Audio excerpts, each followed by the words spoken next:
Recently, the hashtag #LeavingMAGA has been trending on multiple platforms, with people who previously supported Donald Trump starting to question that support based on the things they see happening in the government that they don't think are great. So somehow I found myself on the Leaving MAGA side of TikTok. By the way, I didn't even know that was a thing that was going on. This mass number of people, it seems we are seeing that are exodusing outside of the MAGA cult. Hello, my name is Jason, and I left MAGA. I supported Trump because I enjoyed antagonizing people. I feared responsibility. My alcoholism, which became a physical addiction, fueled obsessive behavior. This lack of rational thought prompted me to attend the Stop the Steal rally, where a violent riot broke out and we all competed for Trump's attention with a violent vengeance. The government held me accountable for my actions before I was ready. During my rehabilitation, I finally put the bottle down and was better able to understand the consequences of my actions. It was these actions that contributed to the horrific attack on the Capitol Police and resulted in the deaths of Officer Brian Sidnick, Officer Jeffrey Smith, and Officer Howard Liebengood. It was in their memory and the memory of former Trump supporter Ashley Babbitt that I refused Trump's pardon, because the pardon was both egregious and dishonest. Nothing about January 6th was pardonable. Unity contradicts Trump's lies. Thank you. So it's basically like this open confessionary going on right now. There are videos of them talking about how they found themselves in the cult or why they joined the cult to begin with.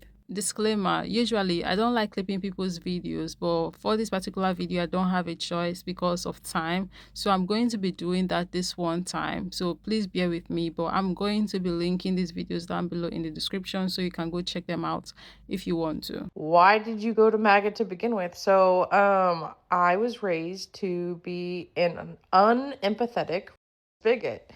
I grew up in a non-denominational church that did not teach me empathy, did not encourage it.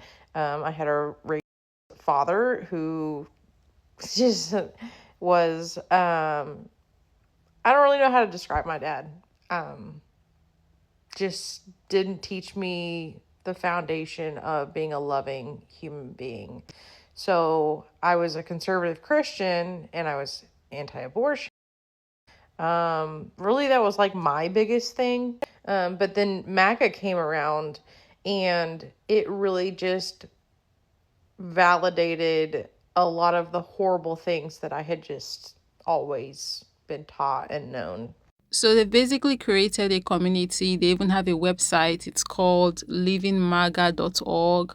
Hey everyone, it's Rich here at Leaving MAGA, coming to you at leavingmaga.org. So it's basically like a deconstructing community, I guess we can call this, because they are deconstructing from the cults, the madness that is MAGA, right? On there, they share their stories as well, and they support each other and help each other, I guess, deal with the pain, in quotes, that comes with realizing how much of a madness that they were part of, how much of wickedness that they supported, and the damage that they have done being part of this group. On there, they also share what prompted them to leave MAGA. And when they are not doing that, they're encouraging the people who are still part of MAGA to leave MAGA. Dear MAGA Americans, I think that many of you deep down are perturbed over what happened with Renee Good dying at the hands of an ICE officer. And I think that you know that something is amiss in the country. Everyone, it's Rich here at Leaving MAGA, leavingmaga.org. For those of you who are in MAGA right now and you're questioning whether this movement is for you and whether you should stay in MAGA, maybe the death of Renee Good is the final straw for you. Maybe this is where you say enough is enough and you walk away from MAGA and leave behind a movement and a leader in Donald Trump who have made acceptable avoidable deaths and suffering. And maybe this is the exit ramp for you to join us at Leaving MAGA. We are a community that counters the toxic community of MAGA. We are one of truth. We are one of fairness. We are one of love. We are one where people reclaim their individuality, a community where you no longer need to dehumanize other people, and a community where you no longer need to justify the unjustifiable. So make sure you reach out to us if you're having doubts right now. Contact us through direct message. Visit our website at leavingmaga.org. Now, good for them for being able to live and encouraging and supporting others through their deconstructing journey out of MAGA. All of that is great. But one thing that stood out for me personally while I was in this rabbit hole watching videos, I even went on their website, is the fact that I'm not exactly seeing these people talking about how they intend to undo the damage that they have done. Like, why is there this radio silence? Why are we not actively seeing these people on the streets going to undo all of this evil that they have enacted, right? We saw them on the streets when they're going to take over the capital. They could be on the street to do that, but now that it's time to undo the damage, rather, like, all I saw when I was in the Living MAGA rabbit hole was more victimhood. People talking about how their families have turned against them because they left, and comments too, by the way. People who are talking about how even though they've left MAGA, they still are not getting loved and welcomed by the left because the left is still looking at them like you caused this, which, by the way, yes, you caused this, and the left have every right to be looking at you like that. I'm seeing more of victimhood, and I'm not going to lie, it made me low-key angry because, like, I don't understand what's going on. And at first, a little while into my investigation, if I can call it that, or digging into the situation of the Living MAGA pipeline, I started thinking, okay, am I being too hard on these people? Okay, maybe I should cut them some slack or something. But then I came by a video of a sister who validated my feelings, because I started feeling like, okay, maybe I was being mean. But yeah, and I'm glad I came by this video, and I'm going to be sharing that video with you guys, by the way. I can't play the whole thing because it's like over 8 minutes long, but the highlights of it I'm going to share, right? I just watched a video of a Black lady who says she went on to the Leaving MAGA TikTok, and how a lot of them are in this anguish and in this kind of purgatory because they're stuck between being abandoned by their MAGA family members and friends and not accepted by progressives because the damage they have done is so great and so wide. And it is so much more long lasting than the damage they did in 2016 that we just can't forgive them. And this is what I want to say to the Leaving MAGA people. You're going to have to clean this up. And when I say clean this up, you're going to have to pay the biggest price, which is your life. You're going to have to exercise your Second Amendment right, and you're going to have to be on the front line.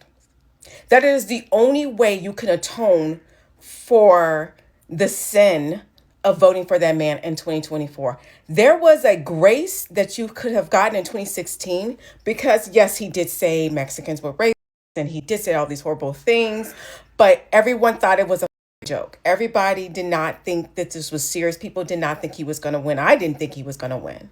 There were people who voted for him on a lark or a joke, or because they were tired of the establishment or whatever, or just misogynistic.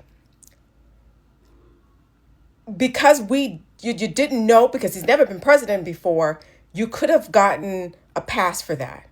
And he didn't win in 2020, so you didn't have to have any blood on your hands because you didn't get your way. But you did in 2024.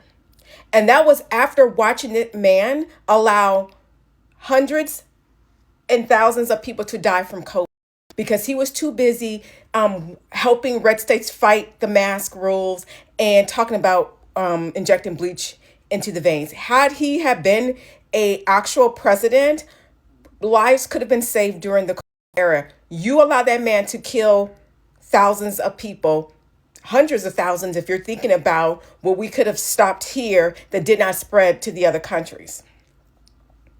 But now you want atonement and forgiveness because it's getting too close to home.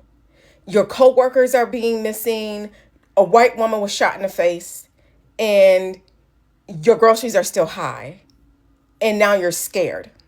You're going to have to lay down your life. You're going to have to lay down your life for us. That's what that is the price that is going to have to be paid for not even acceptance, but for us to not want to come for you. You're going to have to put yourselves on the front line and exercise your Second Amendment right. You're going to have to dig deep down and harness that inner Timothy McVeigh energy You're going to have to harness that Ruby Ridge energy. You're going to have to harness the energy that your forefathers came and done to the Native Americans. That is what you're going to have to do. You're going to have to lay down your life for the lives that have been already mowed down by ICE. And as a Nigerian, they're going to have to lay their lives as well for the Nigerians that died on Christmas Day because he had dropped a bomb on them in Sokoto. These are the damages, to mention a few, that the regime, the MAGA cults that they supported and championed so strongly behind have done. And he is still planning to do more. Right now, he wants to go and colonize Greenland, basically see what he's doing in Venezuela and the mother ish that he's doing, right? They supported this. They voted for this. They were behind him doing this. And now all of a sudden they want us to feel bad for them because, they finally have a conscience and now realize that they did bad by being behind the guy. Like, no, that's not how this works. We don't have any empathy to show you because we are saving it for the people who need it. You are not a victim here. You are a victimizer. You are an enabler. You enabled this man. So many people have been murdered in ICE custody, sexually in ICE custody. There's a video right now going around where an ICE agent is following a woman into a porta potty. There are probably thousands of cases of SA of women and children in these places, and you helped them. You helped facilitate this. You were excited when the Big Beautiful Bill gave them money to do this. You did not care. We knew in 2024 that he was on that list, but you didn't care. You turned a blind eye because you don't like black people, and you were damned if a black woman was in power. And now you're scared, and now you're crying, and now you're alone. You're going to have to lay down your life. That's the answer. That's it. That's all. Because I'm tired of liberals and progressives coming on this app saying that we need you. We actually don't need you. We didn't need you. Voted for that man in 2020 and you didn't win. What we need are the apathetic progressive voters that stayed home. 90 million people stayed home.